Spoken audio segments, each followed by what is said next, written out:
Hey and welcome. So the DCS OH-58 Delta or D is out and launched and available to purchase.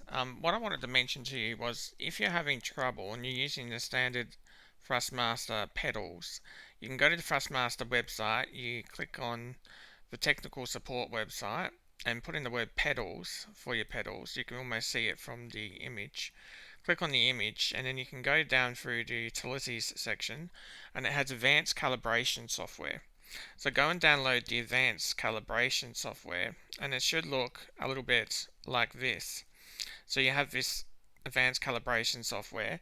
When you jump in, you might find that your pedals are just constantly pushing to one side or the other and like centered. So there's not centering, and I don't know of a way to do that with DCS. So you kind of need to go grab the software, move your pedals to both the limits, so full right, full left, great, then just let go and you'll notice it'll center. Then what you're doing is you're just clicking set center and then click apply. Okay, and then it'll tell you to unplug the device and then replug it back in. So I'm going to do that. I'm going to unplug it and then I will replug it back in.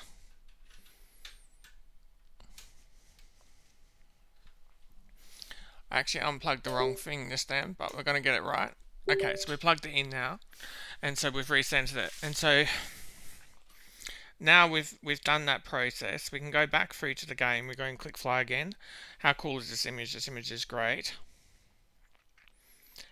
And I've just got it on a hot start at the moment, so we go and click fly.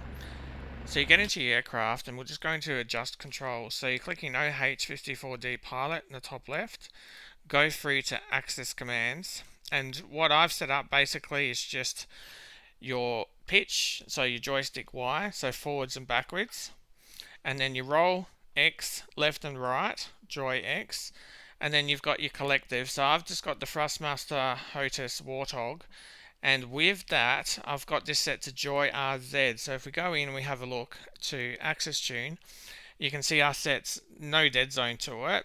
But what I did do interesting is I clicked on this tick here for slider. So what happens is, as I push it forwards, all the way forwards, it brings up the collective, so it's as if it's raising it. And I'll show you that when we jump in the helicopter. And then I bring it all the way back towards me, or backwards, or to the lowest part of the Thrustmaster HOTUS Warthog. And that's where the red dot sits. There's a small curvature, just a dead zone of nothing, and X and Y. So that's how that one's set up. Now the really tricky one is the flight control pedals anti-torque. So this is Joy Z for me, and this is the rudder pedals that we were just talking about. So you go into access tune, and in here I set it to a dead zone of 6. I put saturation. You can probably reduce this to something like 90, 91, just so it doesn't go all the way. And then I've got a curvature of 40, and you'll notice I've got nothing on slider, invert, or use the curve. So just basically that, 6, 91, 91, 40. And then we can go and click OK. So now we've got all this. Now in this screen, you can see when you can move it. So like if I pull my joystick left and right, you can see it's going to both limits, forwards and backwards. If you have your Joy Z and it's going crazy in one direction or another, that's when you need that software that I was showing you just at the start. So then basically move your rudder pedal full right and you should see it go full right. Bring it back a little bit. You can see it coming back to center. Full left. And you've got it to full left, and then bring it back to center. Okay, good. So if we've got that set up, we've got the basics to be able to fly this thing. So basically now we can go off into our helicopter. I'm just going to just tap Alt-C, just so we can look down here. So here's our collective. So if I push the throttle forward, you can see it's raising it. Bring the throttle back, and it's lowering it. Cool. And then the next thing is, as we're bringing that collective up, we're trying to judge, is the helicopter going to start turning left or start turning right? And we're going to use the rudder pedals to try and keep us in the center. So I start pulling up the collective, not touching the joystick at all at the moment, just pushing the collective, and you can see it's moving to the right. So that means we're going to move the left pedal of the rudder pedal just forwards a little bit. So I'm just going to push it up forward a little bit, keep adding a little bit more collective. You can see the helicopter is still going to the right. I'm going to push that left pedal forward a little bit, keep pushing it forward. Now you can see it's going in the opposite direction. So I'm going to bring it back a little bit on the left pedal, and I'm going to push the right pedal forward a little bit to center it. And so now it's still leaning to the right, so now I'm going to push the left pedal forward a little bit. until we get to that sensor bit. And then eventually we can start talking about hovering. So we're just going to keep putting in that collective, and we're almost at a point where it's going to take off. And you can see now it's just about to launch. So now we need to use the joystick, absolutely. And so we can sort of just stay here. And I would say this helicopter is very, very sensitive, and even with what I've got set up at the moment, it's still very, very sensitive. So you may want to start making more curves to make it less sensitive for those smaller movements. But yeah, you can see the whole lightweight nimbleness of it just immediately when you take off with this thing. And that's pretty much my controls. But yeah, the main thing I wanted to add was just that Thrustmaster control button, because I think if you just jump in this helicopter, load in your Thrustmaster HOTAS Warthog, and you've got your rudder pedals just slamming to one side or the other, it just becomes a nightmare to try and fly this thing. So hopefully that will help you get going with this. Definitely recommend just checking out that software and just make sure that you have it centered. We'll go for a little flight. This is release day that I'm having this helicopter, so I can normally fly through tunnels and all sorts of things in helicopters, but with this thing at the moment, absolutely not. So yeah, I think it's going to take everyone a little bit of time just to get used to this. But that's where I'm at the moment. So I'm going to bring that collective back and try and push the nose forward, and we'll see if we can get a little bit of speed.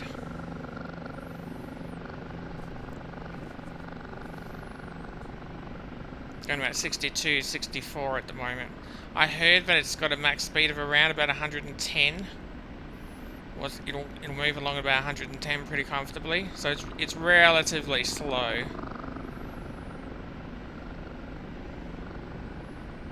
I don't think that's really a too big a concern. What we really want to do is set up some aircraft carriers and start landing on the aircraft carriers that are moving, stuff like that. Because that's one of the most fun things you can do. Certainly, I don't feel like I want to jump into weapons on my first day with this helicopter. That's sort of, I guess, my comment. I feel like I just need to learn how to fly this at the moment and just get used to the flight model. It's a unique flight model. The other helicopters don't quite handle like this, and I haven't seen the new Gazelle one, so I can't comment on that. So when I make that comment, I haven't seen the new Gazelle flight model. I never went back to that helicopter, so I've just waited for this one, and then that's all I've done. But it is a unique flight model, at least for me. It does handle quite differently to the Apache, but I think we can learn how to fly this. But I do think I've got to spend some time just getting that down before I start trying to do anything else. So this is about 91, 92. Now I did notice if I pushed it too far, it went into like engine overextended or something. So I guess you can have a beeping noise, and yeah, you can overwear the engine if you try and push it too hard. So we're doing about 96, 97. And we got no problems, but just be aware if you do go too quickly, you can have trouble with this helicopter. It'll start beeping at you, and yeah, there's some kind of engine issue. But 97, just in a trial flight, we seem to be quite okay. So here's the helicopter going along. We're on the Marianas map. As for frame rate, I'm not too sure, but I am using the 4090, and I'm not noticing any issues particularly at the moment. The scenery really isn't set up for anything amazing right now. You can look at that water, and the water doesn't look like water, so that's all I can say. It just looks like a yellow blob at the moment with whatever graphic settings are going. Yeah, 84. Let's just see if we can climb this little hill here. So I'm having to use those rudder pedals to keep turning it. She's climbing, but we're losing a lot of speed. Let's have a look at that external view. So it's climbing 335, 340 meters. It should make it up there. We do want to be careful of those trees.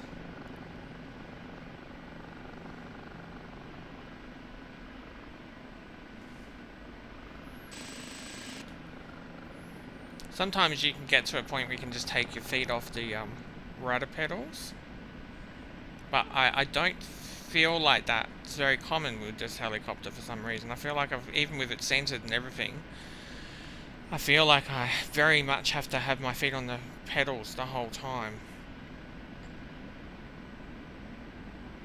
So we made it up over that hill, which is interesting. We're up around 500, 600 meters, so that's interesting. So we'll try and turn left a little bit, and we'll dive back down. Maybe we can find that airport again, over that way.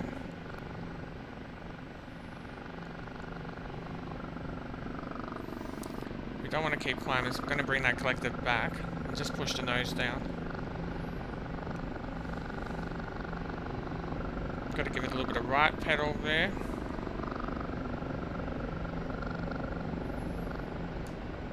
I believe it is coming down. 400, 460, so yeah, it's fallen out of the sky. Got a lot of forward momentum now, 100. 105.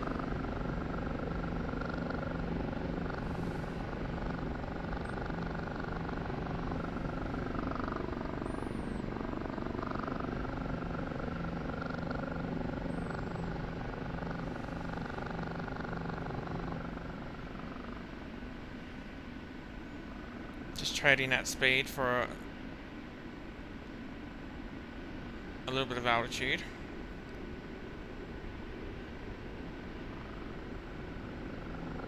Yeah, this is release day. I haven't had very long to sort of work this helicopter out at all.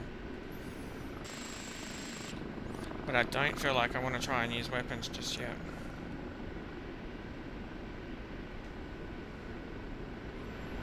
You can see all the controls. Visibility out the back is okay. I believe you can lean out the window and then look out, so probably want to do that.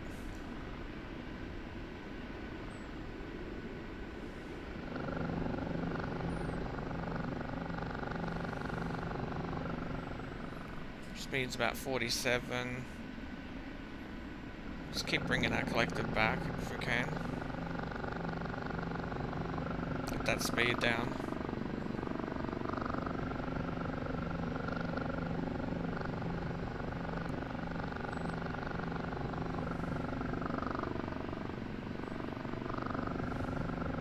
So we're sort of lined up on the runway here.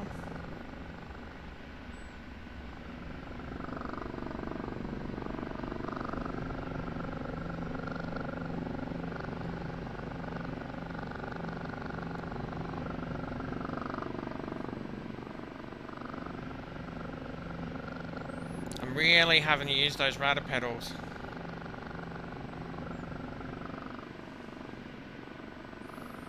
Just over the fence.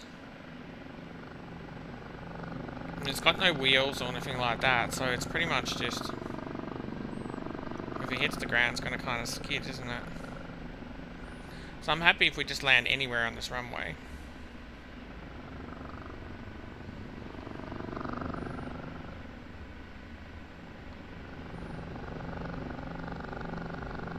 Bring that collector back.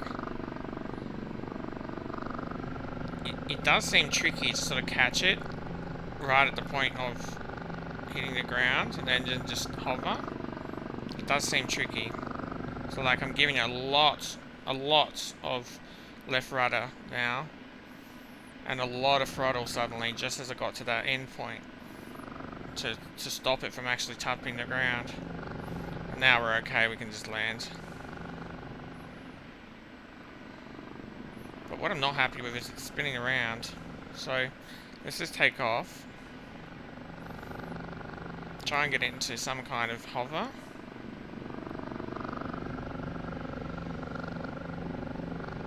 Because you want to face that direction. And then, okay, so we're into a hover. Supposedly. You've got to go a little bit more nuts on the joystick if you want to hover this thing. Turn it left a little bit with the rudder, right a little bit, left a little bit, right a little bit. And then, so we're facing that way with the helicopter. Let's bring it up towards those buildings.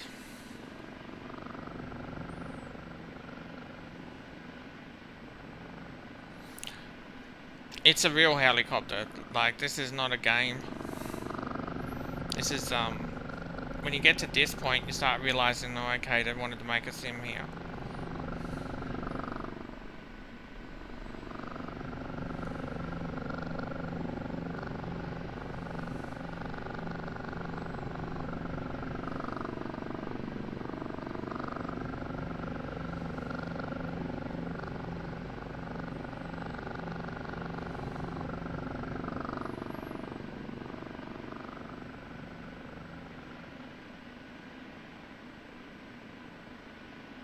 So we'll see if we can just move over towards those buildings. Sort of going over towards it responsibly, we're not going too fast.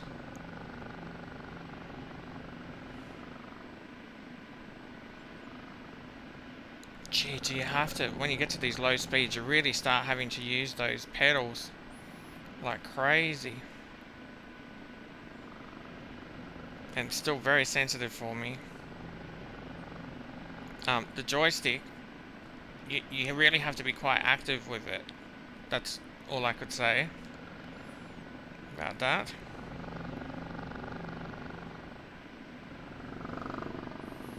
So there's the building. Not quite in the hover. We're trying to move towards it a little bit, but yeah. Just coming up to it. I'm just sort of staying here now. So I'll just pull it back, bring that collective back, and we'll just let it lower down gently. I don't know if that's too quick or what, but now we'll just let it fall the rest of the way. Keep going. Keep going. I think we can let it go down. So that's my little flight with the Kiowa. What do I think? First impressions? Well, I do think if you have the Thrustmaster pedals like I do, just make sure you center it, because you're going to be in a world of pain without doing that. Other than that, yeah, look, it's great. But there's a lot to learn, being this is only release day. We can definitely fly this thing. We'll be able to put it on an aircraft carrier and whatever. I can see we can do that, but it's very sensitive right at the moment. We will probably need to keep working with these curves and find something better than what I got going on at the moment. As you can see, I'm trying to fly it with no curve whatsoever here, and on the x-axis, no curve, there's no curvature, nothing on that one. So I was flying it like that. On the collective, you can see I only had no dead zone, just a little bit of curvature, and that's all I had going on. The only thing I clicked on was the slider button. And then this one for the pedals, we did quite a little bit to that one. So I had dead zone of 6, saturation 91, and then the curvature of 40. So yeah, we might need to tweak that as well. But yep, just some extra information about the Kiowa and my first impressions. But yeah, look, I'm so excited that this has released. And thank you very much to the developers for making this helicopter. And we should have a lot of fun with it. Have a great day.